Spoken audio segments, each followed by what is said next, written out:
Ajo që ndoshta do krijonte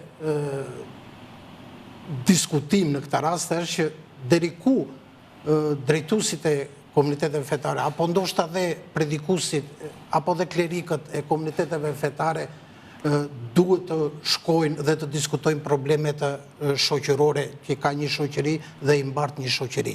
Ndoshta ndonjëherë është keq kuptuar ky dimensioni i komuniteteve fetare, sepse mendohet që ndoshta po hyn në fusha të tjera të shoqërisë dhe të aktivitetit shoqëror, dhe ndoshta po marrin përsipër rolin e institucioneve të tjera që ka shteti. Unë mendoj që në këtë rast nuk është diçka që e gabuar ose diçka që nuk duhet të ndodhin, është një diskutim, është një komunikim i një kleriku me grigjen e vet dhe po thot problematika të cilët nëse do ta marrim edhe në rrethane që po ndodh në kohën e kreshmeve dhe në përgatitjen për Pashkët, e justifikon plotësisht qëndrimin, sepse një nga gjërat e rëndësishme të cilët ka periudha e kreshmimit në kishat e krishtera është pendimi, siç besoj dhe muaji i Ramazanit në Islam, është çështja e pendimit. Dhe po i thret njerëzit në pendim.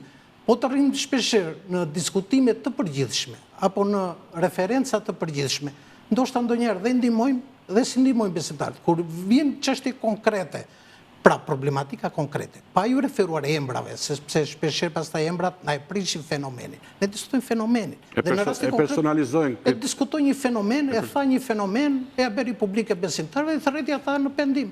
Ndoshta dhe politikanët duke thërritur dhe ata në pendim. Kush dëgjon, kush jo.